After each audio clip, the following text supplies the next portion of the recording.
So it's a real delight to be back here. So I haven't really stopped with politics since that time, and I've gotten involved in an issue that I think explains why voters are so incredibly frustrated with Washington. And why, if you look at the polls, you see about half of all voters are supporting on either side of the poll the anti-establishment candidate, specifically because they're sick and tired of the way that Washington works. This is a very high watermark in my lifetime as to the extent to which voters are just fed up with promises being broken, nothing getting done, core principles of the party not being effectuated. And so I'm going to explain that why in this issue, as I explain this issue. And I'm going to lead off on this by talking about a story I heard from a guy I hike with. He's an MD. He works in the Lake region, and he runs a doctor practice that provides doctors for 3 emergency rooms around Laconia, for 3 hospitals. And he started telling me about 2 years ago a problem they were having in the practices. They were not able to get basic medicines. These are generic things like antibiotics and saline. I mean, this is basic medical supplies and equipment. Sometimes they'd find that to get the materials, the prices, and this is for a basic antibiotic, or propofol, which is the most widely used anesthetic used during surgeries, that prices would spike 100 times for periods of time. Then supply would be cut off, and they'd have to attempt to buy. And so it wasn't until 3 days ago, and I've been hiking. I just hiked with them again yesterday, and I explained to him what I had learned as to why this is happening. These are generic drugs, basic medicines. Hospitals buy about $300 billion a year of these products in the United States of America. And I found out why this is happening. And this ties into politics. There are these things called group purchasing organizations that on behalf of hospitals buy these generic products, propofol, antibiotics, saline, and they buy it on behalf of hospitals. And they began to be formed in about 1910. And they did a good job. They're a buying co-op, fine thing, cut the cost. Everyone would get together, pay a fee to the buying co-op, you get your saline at a lower price. Here's what happened, here's what Congress did in 1987. This ties back to Washington. They provided what was called a safe harbor for these GPOs, these buying organizations, so that if they were to provide, which they do, kickbacks to the hospitals for buying these generic basic products from a particular distributor, they were free from antitrust enforcement. They were free from anti-kickback and bribery laws that apply throughout the United States of American industry.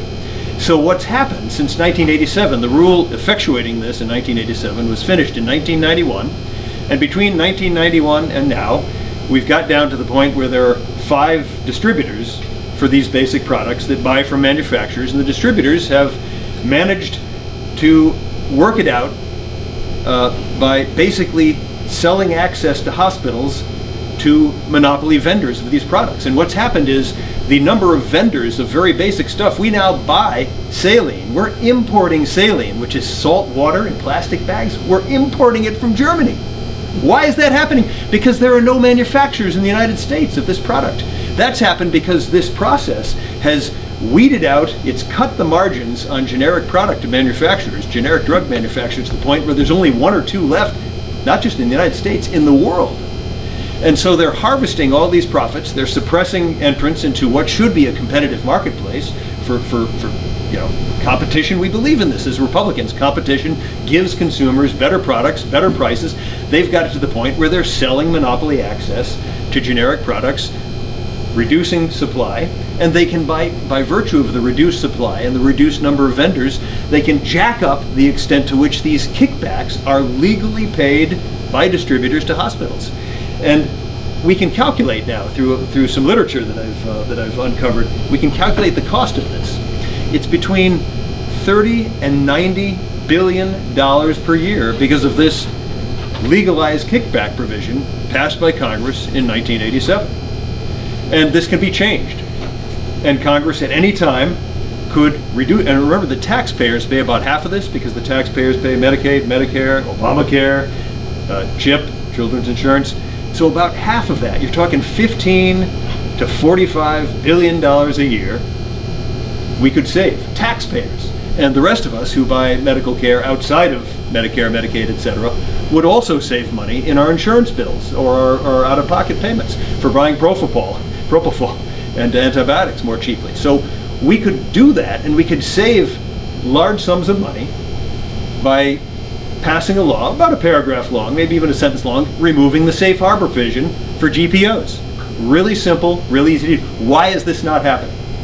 So I got a guy on the phone who's been working as a volunteer for a group of physicians that have mobilized into this organization, which is seeking to get this law removed.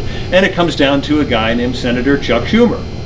Chuck Schumer has huge amounts of his money bundled, this is his campaign money, is bundled by a hospital buying group in the New York major metropolitan area, and they feed him money, and he steadfastly refuses even to allow hearings in the Senate around the subject of removing the safe harbor clause for the GPOs. Now, so, we can blame, this is a Democrat, of course, and it's easy for us in the room here, it's easy for us to blame a Democrat for doing this.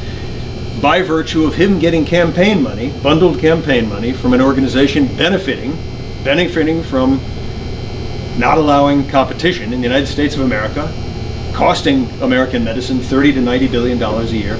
So the payback, think of the payback for the campaign contributions given to Chuck Schumer and other congresspersons, Congress critters around the country, for the bribes and the kickbacks being given. The payback is phenomenal. Now, this is not the only example.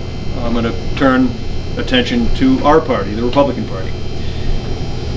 We have a provision also in law that forbids Medicare and Medicaid, which buy about $100 billion a year of pharmaceuticals. The largest buyer in the world of pharmaceutical products is our federal government, about $100 billion a year. There is a law that forbids Medicare from negotiating for the cost of pharmaceuticals, which is why American consumers pay the highest prices in the world for pharmaceuticals. So there have been attempts to get rid of that provision so we can bring down the cost of pharmaceuticals for Americans. And what happens in that one? Not Chuck Schumer in this case, Republicans filibuster every time the question of this comes up. The pharmaceutical industry, pharma, and I invest in pharmaceuticals myself. I believe that we should be driving the world toward healthier, safer medicines, better medicines. We should be curing cancer, and we will, by the research going into this process. But we have a law that segregates out this industry, and this law exists because this industry, pharma, and its representative in Washington, in the last election cycle spent $400 million lobbying Congress.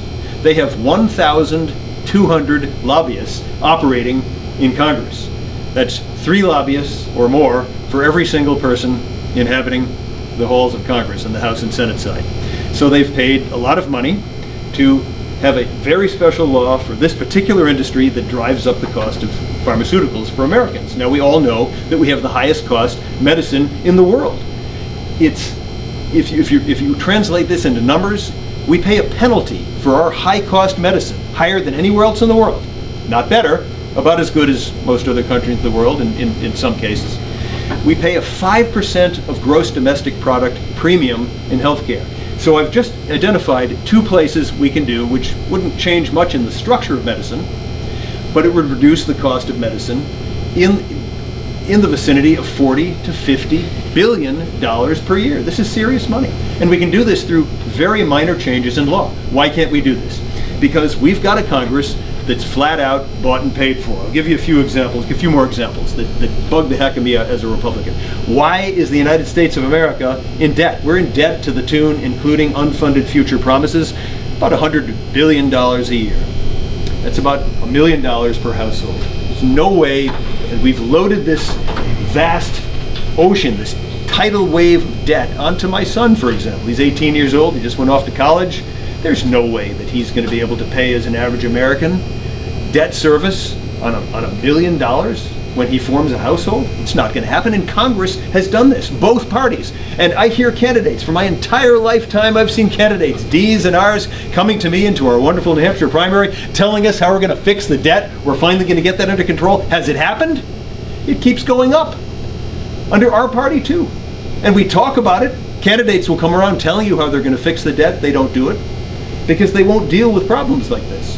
The tax code. We have a Byzantine, tortured tax code, which is so hyper complex that it's calculated that we spend $200 to $300 billion a year just complying with the tax code. If we had a simpler tax code raising exactly the same amount of money, no change in the amount of money raised, into the pockets of small business and consumers, $200 or $300 billion.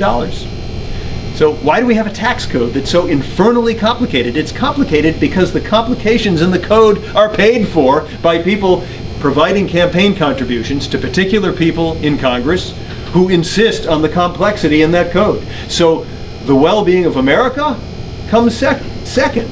Lower drug prices comes second to a system that pays politicians, particularly incumbents, pays politicians to keep the tax code complicated, that keeps our debt impossibly high and growing under both Republicans and Democrats, drives up the cost of health care. Another example, corn ethanol. Love this one. Corn ethanol.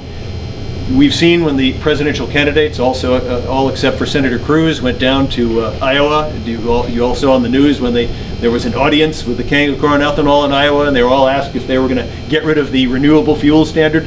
Corn ethanol drives down our gas mileage, drives up the cost of our gasoline, wears out our engines more frequently, and causes more people around the world to starve because of the doubling approximate in the cost of corn.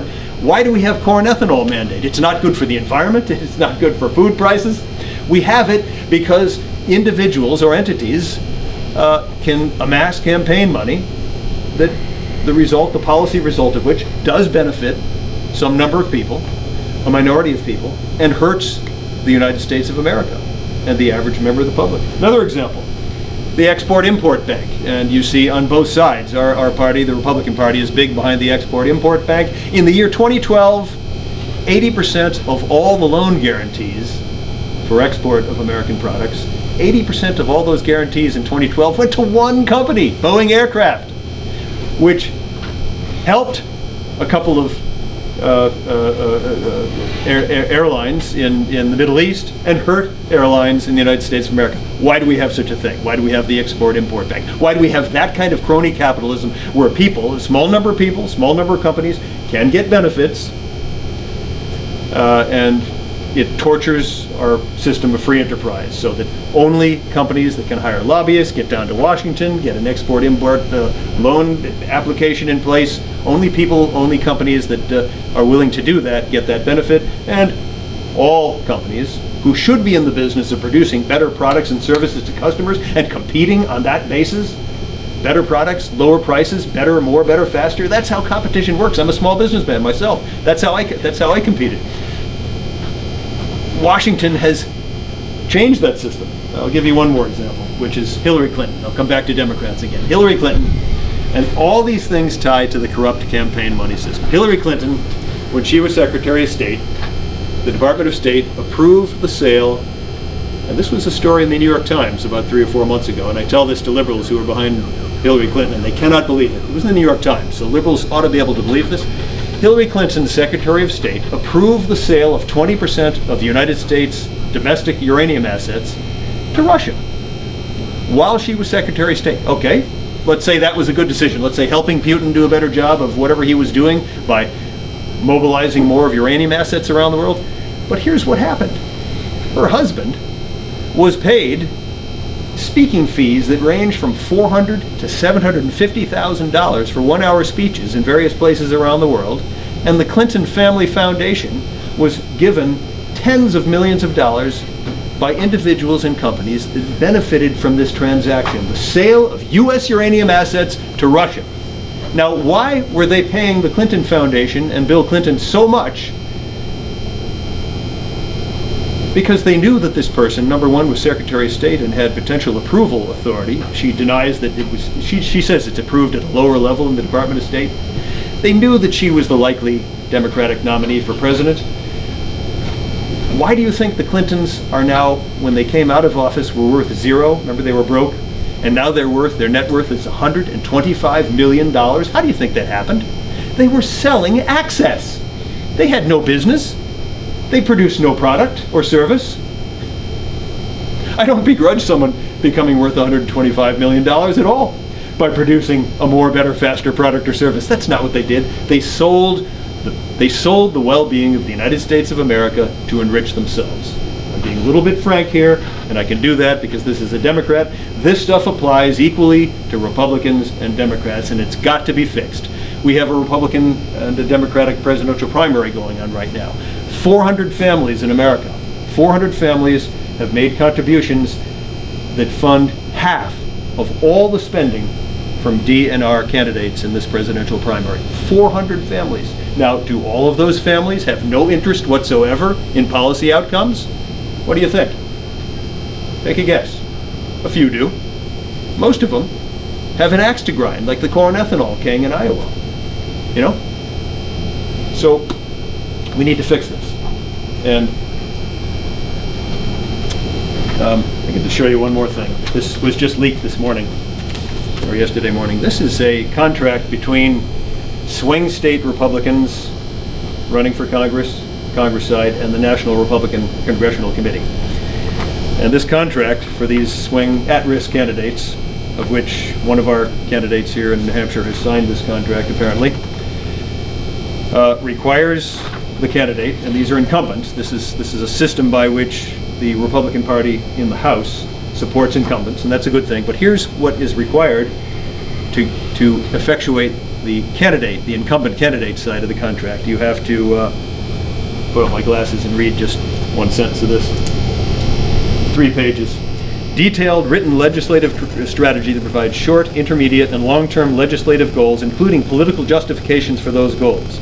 Member agrees to exclusively use the service of staff and vendors who meet the NRCC's standards.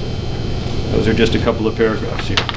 Member will raise $100,000 for the NRCC in 2015. The member has to report in periodically on the extent to which they're on the phone calling for money, right here in the contract. They have to fulfill those hours on the phone, raising money for. So we have in Congress, we have an incumbent protection system, which is also focused in on this money.